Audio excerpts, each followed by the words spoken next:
Did you know that nearly 100 Somalis in the United States could soon lose a protection that has shielded them from deportation for years?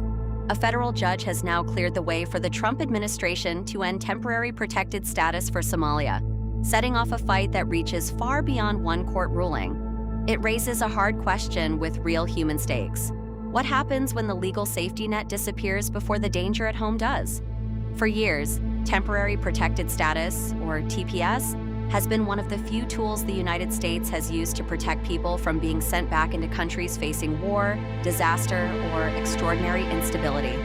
It does not give permanent citizenship. It does not erase the hardship of living in limbo, but it does allow people to work, to stay with their families, and to avoid being returned to places where basic safety cannot be guaranteed. For Somalis in America, TPS has meant a temporary shield from a homeland still marked by violence, insecurity, and uncertainty.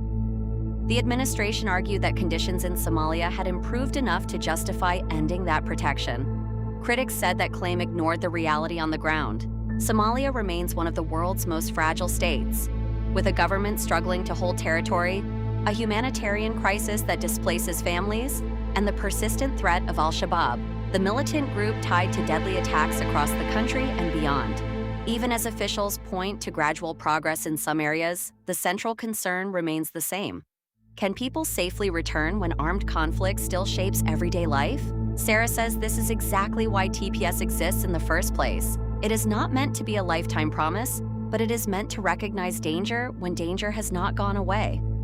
She points out that ending the program does not make the risk vanish. It only shifts it onto families who may have built years of their lives around the protection the United States gave them. Many TPS holders have raised children here, worked essential jobs here, and paid taxes here. For them, a deportation order is not an abstraction. It is the possibility of being sent to a country they fled or one they barely know, just as support in America begins to disappear. Ashley's reaction captures the human side of that fear. She speaks for the people who wake up and wonder if a court decision made in Washington will decide where they are allowed to live tomorrow. To her, the ruling is not just about immigration policy. It is about the terror of packing up a life that took years to build. It is about children asking whether their parents will still be there. It is about hearing the word removal and understanding that it can mean exile, separation, and the end of stability all at once. Nia sees something even larger in the story. She says this is a test of conscience, a symbolic moment that shows how a country defines protection when the news cycle moves on, but the danger does not.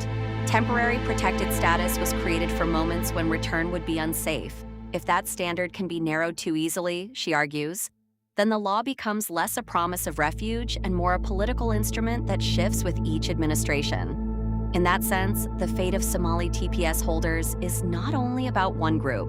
It is about whether mercy in immigration policy survives when it becomes inconvenient. The government's case has rested on a familiar argument from the Trump immigration agenda. Temporary programs should actually be temporary.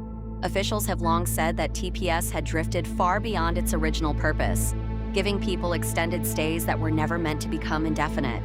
The administration has pushed aggressively to narrow humanitarian protections, reduce avenues for legal stay, and make deportation the default response whenever possible. Supporters of that approach say it restores the rule of law and prevents temporary status from becoming a backdoor to permanent residence.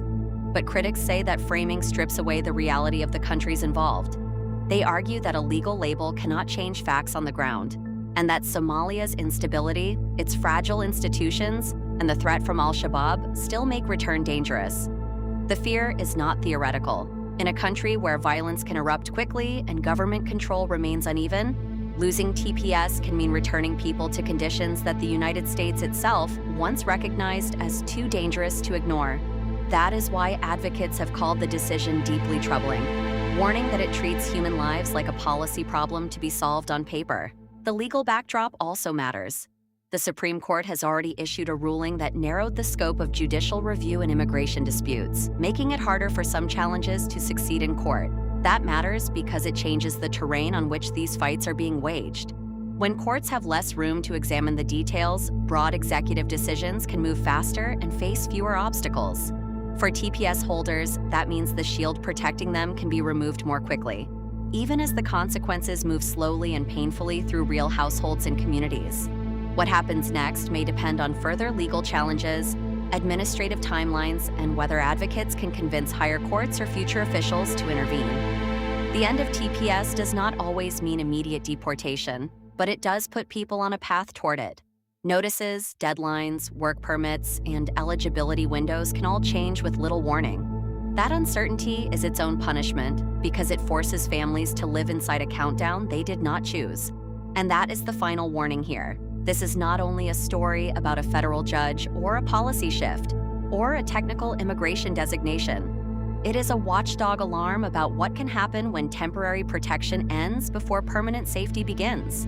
For nearly 2,100 Somalis, the question is no longer whether they belong in the United States in some abstract political debate. The question is whether the law will send them back into danger and whether the country that once said stay safe will now say time is up.